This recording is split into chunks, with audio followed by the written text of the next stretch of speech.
Akala ko dati yung buhay namin puro lang kamalasan, kasabay ng pagpasok ko sa mundo ng paangasan. Pero ayos lang kasi ito ang gusto kong lakaran. Nagulat sila nung biglang lumipad yung akala nilang basahan. Teka muna, dahan-dahan, wag masyadong malakas. Pumuputok na sa loob kasi maraming palabas. Baka meron dyang galit pero hindi lang nila malabas. Hindi kasi ako makasarili kaya pati sila hinila pataas.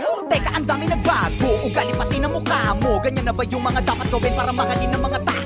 Sa bagay sanay ka naman, no respeto daw kahit pa ba. No, kung gusto nyo ng respeto, tanungin nyo na sila kung magkano. Huwag magpapaapekto, kala mo perfecto. Lalo pag nagsalita na yung mga yak, kala mo walang depekto. Samantalang ako, ginawa ko lang lahat ng ito ng puro diretsyo. Habang ikaw kailangan may siraan ka para lang makaasenso. Para ka lang chismosong, ginawan na lahat ng kwento. Isa kang kupal na manunulat, yak puro ka lang imbento. Tinapakan, inangasan, sinabihan, umalis na lang ako rito. Nilabanan, hinayaan, kaya ngayon ako na ang bago paborito. Titirahin nyo ko si Balong lang nagdala. Huwag kayong mag-alala, meron din kaming dala. Ganyan naman yung mga ulule, mahilig mangumpara. Nagpapanggap na malawak ang